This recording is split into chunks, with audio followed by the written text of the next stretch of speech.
Coming up on this week's episode. The fact that we get converted to Christ is the miracle itself. But I have a miracle story behind this too. And I don't think everyone has a story like this or should have, but my story was significant because it relates to what I do today. Hello and welcome to the Transformation Podcast with Metamorphic. My name is Jordan and I'll be your host as we interview team members and special guests to be inspired and empowered to bring transformation wherever we are. You can head to our website metamorphic.global for more resources and opportunities to bring transformation around the world. Welcome to the Metamorphic Zone, where we laugh at the impossible and then do it. Hello and welcome to the Transformation Podcast. So we're going to spend the next few episodes getting to know our team a little bit more. And today I'm very excited to start with you, Lindsay. And you are our CEO and founder here at Metamorphic. And I want to ask, what does your role look like? What do you do as part of your role? Well, it's a good question. Lots of people ask me that, and I don't know if I know the answer exactly, but let me try. My primary role is to create opportunities for other people and to empower other people. Clearly, there's a strategy piece that I have to be involved with as the visionary leader. And so I am a strategist and so do a lot of work on that side of things. But ultimately, everything we do at Metamorphic is about people. And so for me, it's about connecting with our team, firstly, and helping them realize their dreams, and then helping empower them to be the best version of themselves. So a lot of what I do is discipling, training, developing our team to develop their skills, but also their leadership ability and their capacity. So that'd be the other thing I guess I would say, if you wanted to summarize it, is my primary role is capacity building. It's building capacity into our team, building capacity into the nations that we work in, and that all comes from the strategy piece. So that's my role. I imagine there's a few things involved that you're doing which are not your favorite, but then there are things that really excite you, that you're passionate about. What are these things? What are the things that are your favorite within the role that you're doing? My favorite thing is all about seeing results in people, because ultimately we're going to plant 1 million churches. We're going to be the largest, most influential church planting movement in history. Those things they're great and they're nice. They're nice vision statements and they're nice things to have printed on a t-shirt or on the wall. But ultimately, it comes down to the one person. It's the individual. And so the thing I love the most, and I may have referred to this in a previous podcast, but the thing that I love the most is when I get off a plane somewhere and I meet people and I might be tired, I might even be a bit grumpy and wondering why I'm there. But then I look at people and I see the potential in them. And I think, this is why I live. This is why I exist. This is why Metamorphic exists. So the thing that I love the most is, on two levels, is when I meet our church planters, and then I get to go on a journey with them. Because as a preacher, if you're just preaching in a church, or especially if you're an itinerant preacher, you don't necessarily get to see that transformation, that shift in people.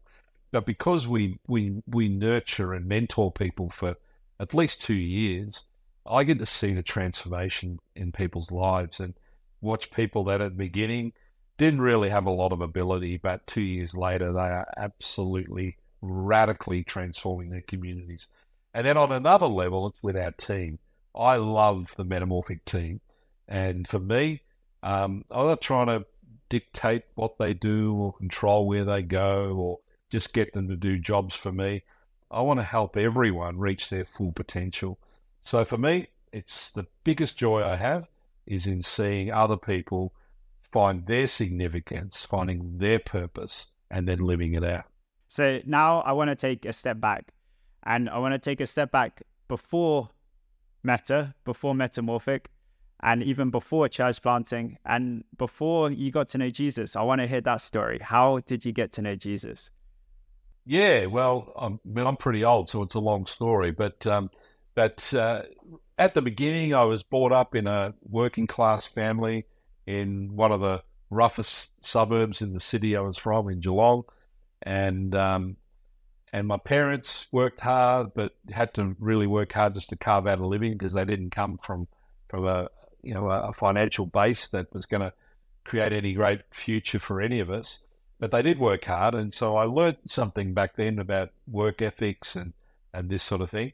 I went to school. I was one of those fortunate people that could remember things, so didn't really work very hard at school, but got good grades, was good at sport. My life, to be honest with you, before I became a Christian was pretty good. I had friends, I had success. I left school early. Well, I finished school, but I left school early because I started school when I was 4 years of age. And so I had finished in my mid-teens. And I was going to become a pharmacist. And that was my goal. I'd always wanted to be a pharmacist because the local pharmacist had a nice white lab coat and he drove a Range Rover. And I thought that has got to be success. That's what I thought when I was 7 anyway. But I'd always still had that dream, and I'm still interested in that sort of stuff today.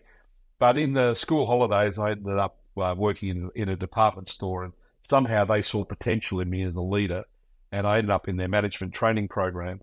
And then at age 19, managed their number one store in the country. So that was my starting point. And I still don't know Jesus at this point in time. However, while I was managing that store, there was a young lady who was a Christian who began to reach out to me and sing silly Christian songs whenever she walked past me, and just trying to annoy me a little bit. And but one thing about her was she was genuine. And long story cut short, I eventually inquired about where she went to church and all this sort of stuff. Went along and had a look at the background stuff. I went to their prayer meeting in one of their small groups. Didn't go to church, but then she bought me a little Bible. Just a little New Testament and Psalms, and I was sitting in a park reading this Bible, and that was the day I met Jesus. Now, to give you the background of this, because and everyone's conversion is different, I think the fact that we get converted to Christ is the miracle itself. But I have a miracle story behind this too, and I don't think everyone has a story like this or should have. But my story was significant because it relates to what I do today. And I previously, just a few months earlier, I'd been in Bali and I was surfing. And as I was surfing, as I was paddling out at a place called Kuta Reef, I had a vision. And I wasn't a Christian, so sort of understand this. You have a vision when you're not a Christian, you'd probably think the mushrooms on the pizza did something weird to you, and I'm really just not sure what's going on. But in the vision, I saw these two hands like this. And I could see the back of the hands. And I knew they were the hands of a preacher. I didn't understand what a preacher was particularly, but I had a knowingness. And then there was a multitude of faces in front of me. And I looked at the hands and I realized that the hands were mine. So I'm freaking out. I paddled back out of the water. Then I had a recurring dream of the same thing every day from then on, until this one day I was in the park and I opened up the Bible to the book of John. And as I did, it became three-dimensional. And I felt a waterfall come from heaven. And literally, I could feel the spray of the water on my face. Clearly, it was just a feeling. I wasn't wet. But I could feel it. And then I felt as a thud on my chest like this. And that was the moment that I was born again. And so Jesus came into my life. And I remember that night going home from work, and someone cut in front of me. Now, normally I'd have very cool expletives that I would let burst with, but it was like God had shut my mouth. I didn't even have the ability to swear, which was really annoying at the time. But then I didn't really know what to do with this. So I didn't actually get converted to church, or go to a church for about 3 months after that. But what I did do was read my Bible. And I had a lot of time, set aside to read my Bible and pray. And then I just did what the Bible said. I went out and started laying hands on the sick. And guess what? They recovered. And I hadn't been churched yet. No one had talked me out of the miraculous. I just believed what I read and went and did it. So that was my journey to salvation. And I guess the day that I sat in that park, again, I've got the words for it now, but I didn't have the words then. I knew I'd been saved from something, because clearly we have to be saved from sin. But I knew that it was more than that. I'd been saved to something. And it was only after I started going to church and started to get an understanding of how things worked that I felt that God had called me to do exactly what we're doing today, and that is to run an apostolic ministry that plants churches in every nation of the world. Oh, it's incredible. At Metamorphic, I know we're all about transformation. Your life was completely transformed then. But throughout your time at Metamorphic, what's the most significant transformation that you've seen in your own life? Yeah, I think one of the things since we started Metamorphic, because obviously the big one was meeting Jesus, but I think it's probably in terms of leadership style would be one of the biggest things for me. And that is that before Metamorphic, I'd been brought up as a church leader in a culture of strong leadership, and I call it pop star culture, and that might sound a little bit unkind, but I think in many ways I sort of felt a bit like a pop star. It was like, people wanted to know you, and people, everyone wants to be your friend, and people want to do things for you, and people want to create opportunities for you because we were having some success in ministry.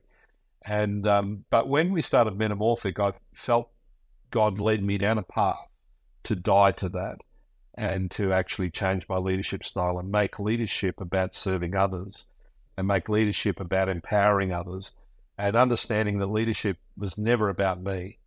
Whereas previously I thought it probably was to some degree. I feel almost ashamed to say that, but I think that was probably the world I lived in and the example that I'd seen. And now all of a sudden I had to reinvent myself, well, God was reinventing me through a process of transformation to become a different sort of leader. So today, back probably 25 years ago, being known would have been important to me. Being successful with numbers would have been very important to me. Being popular probably would have been important to me. Today, those things have no importance to me whatsoever. I'm very happy to be a no-name brand, fly under the radar, invisible person. My self-esteem is not caught up in our results. My self-esteem today is caught up in who I am in Christ. And so I think that's been the biggest transformation. And to finish that off is to say that is, to me, that is one of the most freeing things that can happen to a Christian leader, where I'm driven, but I'm not driven because I want to reach a goal of 1 million churches. I'm driven because I know how desperate people are and how much they need the gospel. And so my reason for being driven is not about me or the goal. My reason is about the end result, which is the people being transformed. So that's been the biggest transformation for me. So you've seen transformation in thousands of people. Is there any, let's say, type of transformation that you see and it just reminds you that this is why I'm doing what I'm doing? Yeah, I think I probably alluded to this a couple of times, either in this podcast or previous ones, but the main thing for me is the joy of seeing someone go from A to Z or from level 1 to level 10. The great thing for me is when I see someone who didn't believe they could speak, for example, in public, get up and deliver something powerfully and move an audience just simply because they've started to reach some of the potential that they have in them. So the thing that, in terms of transformation, the thing that I love the most is when I see individual people move from where they were, which had limitations, to a place where they actually believe that they are now unlimited based on what God says about them. So, yeah, I think that would be the primary thing. Yeah, so we're going to be asking all our other team members this question as well. So I'm interested in what your response is and how each individual differs, because obviously we all have something different that our focus is on. But for our listeners today, what is one thing that they should know about transformation that they can take away and apply to their daily life? Great. I'm going to give you the most important thing, and that is, because this is the thing that people get incorrect mostly, and that is that transformation is not change. Most people mix up the words transformation and change, and you can use them together, but they have very different meanings. And so when I say transformation, when we talk about transformation at Metamorphic, we're talking about a caterpillar turning into a butterfly. It's the word metamorphosis. And if you think about that for a moment, when a caterpillar goes through that transformation process to become a butterfly, it's not a caterpillar with wings. It becomes a new creation. And the gospel is about people being new creations. And yet so often we settle for change, which is what I call behavior modification. And so often even the preaching that we hear or the preaching we're involved with can be about modifying people's behavior. But the reality is change and transformation are not the same thing. I'm not called to change this world. I'm called to transform this world. I'm not called to try and help people change. I'm called to help people be transformed. And to give you a bit of an illustration of this, if you think about change, change can be reversed. That's why I don't subscribe to it. And so, in fact, when I talk in the corporate world, I have a message which is simply termed change is broken. And the reality is change is broken, because if you change something, you can always go back. And an example of this would be New Year's Eve. You know, how many of us get to New Year's Eve, we make a New Year's Eve resolution, usually the same one as last year, you know, I'm going to go to the gym and lose weight or something like that. We join the gym and we pay our subscription or our membership, and we go for the first 3 or 4 weeks. But by the time we get to March, we've gone back to our old eating habits, our old non-training habits. So, yeah, we change, but then we change back again. Transformation does not allow for that.